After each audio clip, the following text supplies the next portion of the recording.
Dimanche 21 août 2022, chers téléspectateurs, c'est toujours un plaisir de vous retrouver dans ce journal version française. Je vous remercie de nous rejoindre pour vous informer.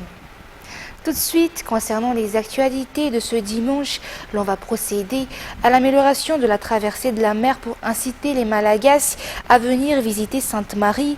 L'objectif est de promouvoir la destination. Par ailleurs, le président de la République a donné consigne pour accélérer la réhabilitation de la route nationale numéro 5, mais également pour la réhabilitation des ports d'Antirak et de Lukins.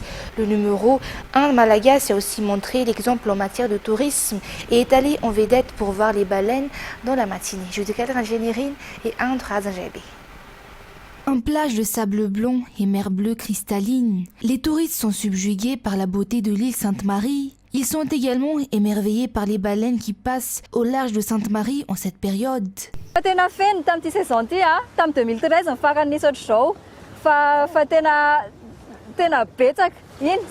Anzar s'est particulièrement formé sur les baleines, était particulièrement calé dans ce domaine car il a passé des années à les étudier. Malgré sa jeunesse, il fait preuve de responsabilité dans la protection de ces cétacés qui transitent à Sainte-Marie chaque année de juin à début octobre. Les baleines commencent à venir en masse à Madagascar actuellement, selon ses dires aujourd'hui. Les baleines,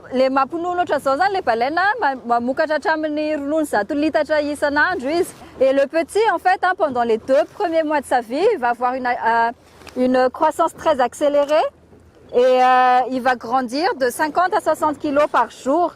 Et to Sainte-Marie de toerana ahitana andreo maro tokoa satria ny alalan'ny ranomasina eto dia eo amin'ny 5 metatra. Zany hoe ho anna baleine na 4 metatra sy 4 taona de piscine ny eto amintsika eto.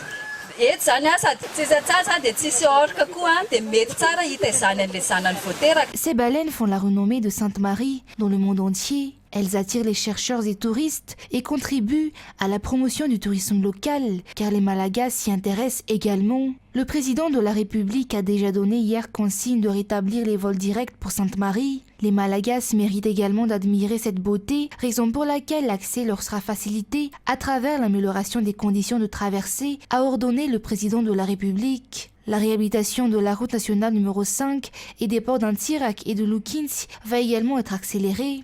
Les stratégies appliquées pour la préservation de l'environnement durant ces 20 dernières années ont eu pour conséquence la venue des baleines chaque année à Madagascar. Elles viennent de l'Antarctique et passent par Madagascar en cette période.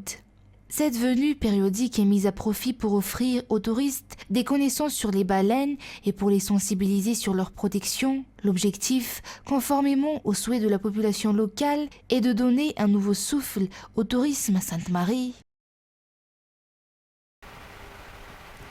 Et sur le plan éducatif à présent, 32 852 candidats ont réussi le baccalauréat pour la circonscription scolaire d'Antananarive pour cette année scolaire, soit un taux de réussite de 43,75%, un taux qui a connu une hausse pour l'enseignement technique et technologique, mais également pour la série L du bac général.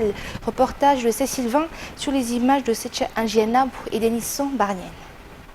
Les candidats pour le baccalauréat d'Antananarive sont enfin soulagés après la publication des résultats officiels après 4 semaines d'angoisse et de stress. Le taux de réussite est de 41,35% pour le bac général, 45,43% pour la série A1, 39,29% pour la série A2, 42,42% pour la série C, 35,66% pour la série D et donc un taux de réussite de 61,71% pour la série L, 42,88% pour la série S et 50,19% pour la série OZ. Le bac technique et technologique affiche un taux de réussite de 71,20%. Les bacheliers interviewés par nos journalistes se disent être déjà prêts pour la prochaine étape. Le taux de réussite au baccalauréat à Antananarive est donc le plus bas enregistré pour cette année scolaire, dont au Madagascar. En effet, celui-ci a connu une baisse de 15% comparé à l'année scolaire 2020-2021. La région Atsnanan, quant à elle, enregistre le meilleur taux de réussite avec 63,09%. Et sur un tout autre sujet, à présent, les 20 filles sélectionnées pour la compétition finale F5 ont pour la première fois performé sur scène hier. Les candidates sont talentueuses, que ce soit en chant ou en danse. Selon les constats du jury, le prême de présentation d'hier était déjà plein d'émotions, d'après ce reportage signé Sylvain.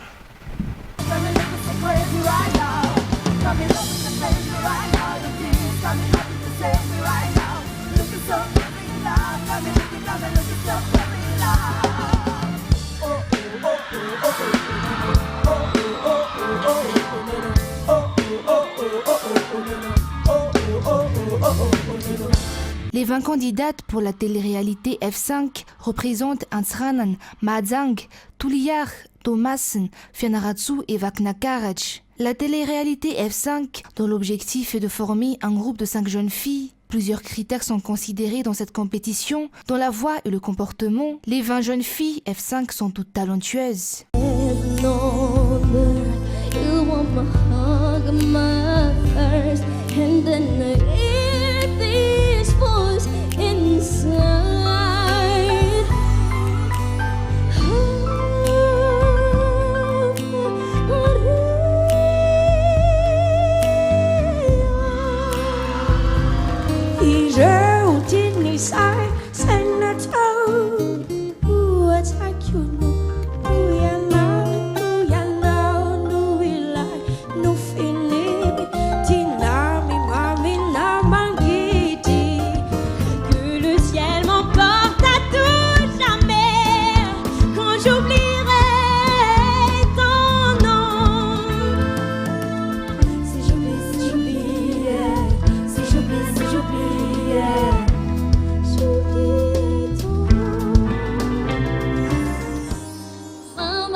Les candidates sont déjà des artistes complètes, d'après ce qu'on a pu voir lors de cette prême de présentation. Ces dernières ont montré un show de qualité, alors qu'aucune formation ne leur a été octroyée jusqu'ici au Loft.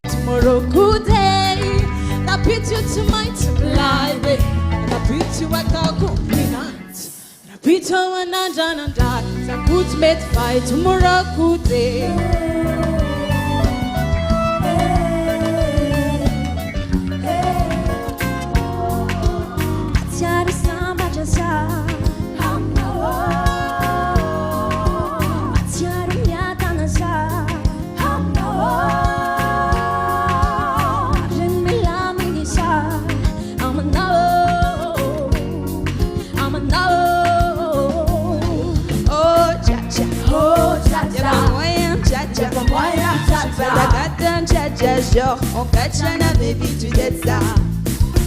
Oh tcha-tcha salsa, y'a pas moyen tcha-tcha salsa. J'suis pas ta gâte tcha-tcha, on catch un baby tu dettes ça. Le jury n'a pas encore attribué de notes pour la prême de présentation d'hier. Néanmoins, une candidate a quitté l'aventure hier pour des raisons de santé. Araky ny efa mitodika kely amin'ny nareo 9 mirahavavy araky reny raha tsika nahita reny hoe narary atao anatin'ny fotoana nanaovana répétition talohan'ny etrehana an'ity dia rehefa nandeha dokotera dia niteny izy hoe tsy afaka manohy intsony noho ilay aretina dia tsy maintsy andao anareo.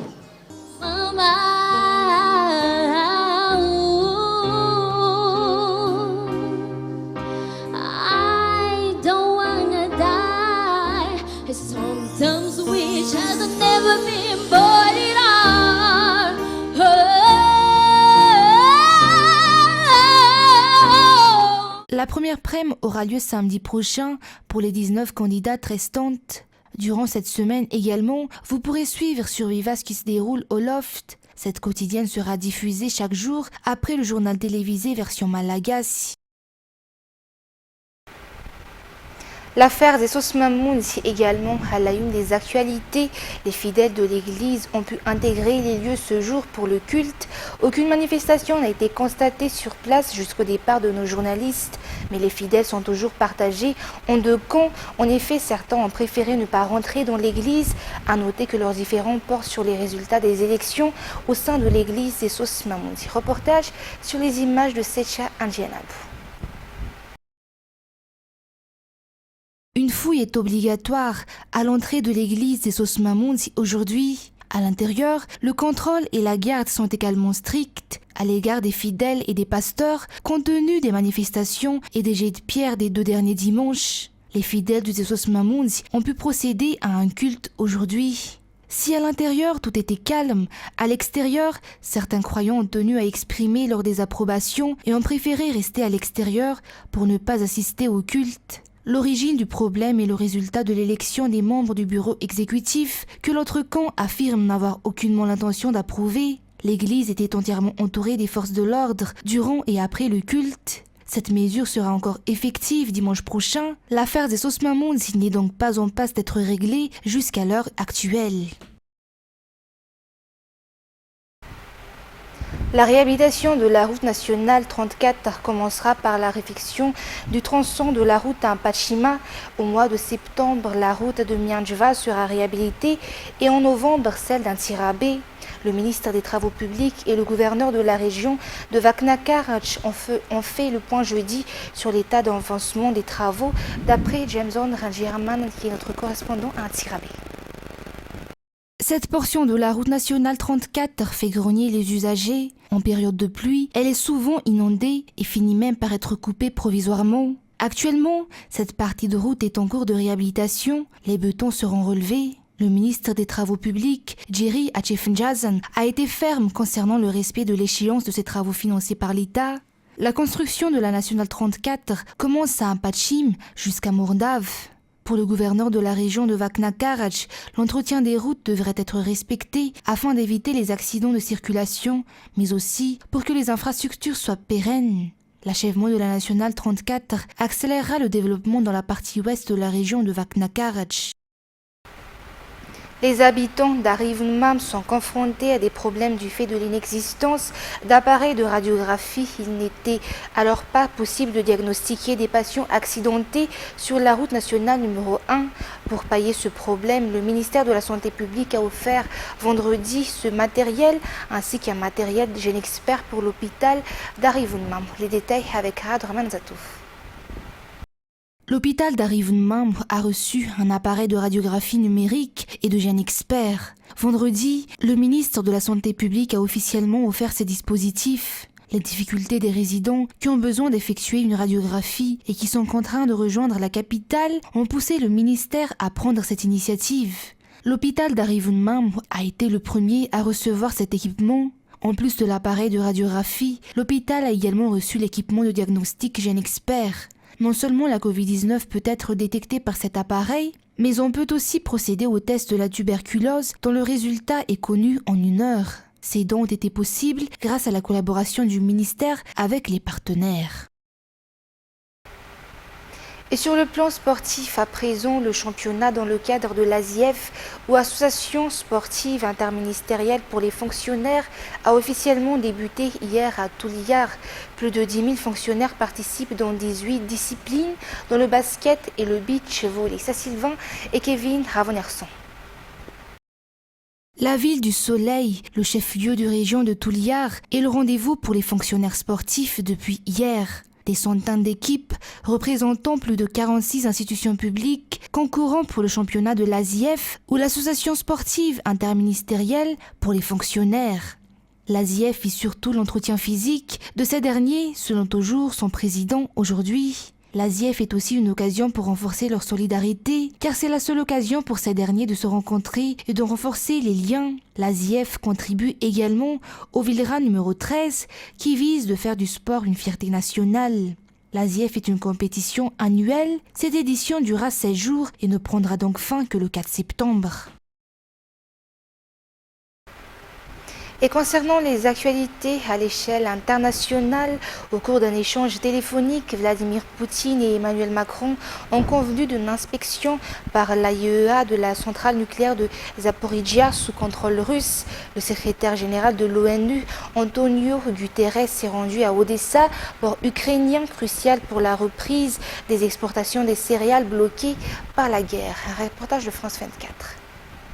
Il y a un risque de catastrophe d'envergure à Zaporizhzhia. C'est ce qu'a dit Vladimir Poutine à Emmanuel Macron ce vendredi. Les deux chefs d'État se seraient mis d'accord sur le besoin d'envoyer des experts de l'Agence internationale de l'énergie atomique pour faire le bilan, dans un contexte où les bombardements s'intensifient et Moscou et Kiev s'accusent mutuellement de bombarder la zone autour de la centrale nucléaire de Zaporizhzhia. La communauté internationale appelle à la démilitarisation de cette zone, un message appuyé par le président Volodymyr Zelensky. La sécurité nucléaire est une priorité pour tout le monde. La Russie doit immédiatement et sans aucune condition retirer ses troupes du territoire de la centrale nucléaire de Zaporizhzhia, cesser toutes les provocations, arrêter tous les bombardements. Un expert nucléaire explique sur le plateau de France 24 l'importance de protéger la centrale, mais aussi les mécanismes qui l'entourent. Si vous n'avez plus ni d'électricité ni eau, à ce moment-là, vous pouvez avoir un accident de fusion du cœur, ce qu'on appelle la fusion du cœur, c'est-à-dire un accident comme il y a eu à Three Mile Island aux États-Unis en 1979 ou Fukushima. Les forces russes contrôlent la centrale depuis le mois de mars et la communauté internationale s'inquiète. Moscou pourrait couper l'approvisionnement en électricité aux Ukrainiens cet hiver. Bien évidemment, l'électricité de Zaporizhzhia est une électricité ukrainienne et c'est nécessaire, surtout pendant l'hiver, pour le peuple ukrainien. Ce principe doit être pleinement respecté. La centrale de Zaporizhzhia est l'une des plus grandes en Europe et un incident pourrait aggraver la situation humanitaire en Ukraine et affecter l'Europe tout entière. Plusieurs fois repoussé, un dialogue national inclusif s'ouvre samedi au Tchad, censé déboucher sur des élections démocratiques et redonner le pouvoir aux civils. Pour l'occasion, de grandes figures à la rébellion sont rentrées à Djamena jeudi pour participer aux discussions. Toujours un reportage de France 24. Le dialogue national inclusif et souverain vient d'être officiellement lancé par le président du Conseil militaire de transition, en présence de plusieurs invités des marques venus de l'étranger, notamment le président de l'Union africaine, Moussa Faki Mahamat, le représentant spécial pour l'Afrique du secrétaire général de l'ONU, Antonio Guterres, un émissaire de l'émir du Qatar était par ailleurs aussi là. Et pour rappel, le Qatar a joué le rôle de médiateur dans les pourparlers avec les politico-militaires. La cérémonie a débuté par l'inauguration d'un monument pour un Tchad réconcilié et en paix. Ensuite, ce fut le passage en revue des troupes. S'en est suivi une séance de prière conduite par les leaders religieux des trois différentes confessions religieuses dominantes au Tchad, à savoir l'islam, le catholicisme et le protestantisme. Les différentes personnalités qui se sont succédées au podium ont mis au cœur de leur discours la nécessité de voir les enfants du Tchad réconciliés. Le président de la Commission de l'Union africaine, Moussa Faki, dans son discours a mis les protagonistes tchadiens face à leurs responsabilités. Je cite: « Vous voulez la rédemption dans la sincérité, l'Union africaine va vous accompagner. Vous voulez faire comme avant, devant un peuple resté longtemps silencieux, allez-y tête baissée et vous verrez. » Le président du Conseil militaire de transition, le général Mahamat Idriss Déby Itno, conscient de l'enjeu de ce dialogue, a indiqué que le Tchad est à un moment décisif de son histoire. Il a rajouté que ce dialogue va tracer les voies d'un nouveau départ pour le Tchad. Fait marquant, il a par ailleurs profité de l'occasion pour demander pardon au nom de son père au peuple tchadien. Les travaux ont été suspendus pour reprendre mardi prochain. La première ministre finlandaise Sanna Marin a réaffirmé vendredi n'avoir jamais pris de drogue et a déclaré avoir passé un test de dépistage pour dissiper les soupçons après qu'une vidéo de la jeune femme faisant la fête avec des amis a suscité des critiques. Les détails avec France 24. Les images de fêtes entre amis scandalisent une partie de la Finlande, car elles mettent en scène la première ministre du pays. Filmées cet été, les vidéos de ces différentes soirées ont été postées sur un compte Instagram privé. Sanna Marin a exprimé sa colère quant au partage de ces images sur les réseaux sociaux. Ces vidéos sont privées et filmées dans un espace privé. Je n'apprécie pas qu'elles soient connues du public. J'ai passé une nuit avec mes amis. Nous avons fait la fête de manière tapageuse, certes. J'ai dansé et chanté. Avez-vous consommé des substances dans ces soirées? De l'alcool. Pas de drogue? Pas à ma connaissance. Ces détracteurs assurent que des commentaires entendus sur la vidéo font référence à de la cocaïne et l'opposition a exigé à Sanna Marin de réaliser un test de dépistage de drogue. Demande à laquelle s'est soumise la chef du gouvernement. De nombreux Finlandais ont quant à eux exprimé leur soutien à Sanna Marin, qu'ils estiment être une cible particulière des critiques du fait de son âge et d'être une femme. L'équilibre entre la vie privée et le travail de la Première ministre a déjà posé des problèmes par le passé. L'année dernière, Sanna Marin s'était excusée publiquement d'être sortie en boîte de nuit sans son téléphone professionnel et de ne pas avoir su qu'elle était cas contact au Covid-19. C'est également avec ce reportage que nous terminons l'édition d'aujourd'hui. Merci de votre fidélité. Passez une excellente soirée sur Viva.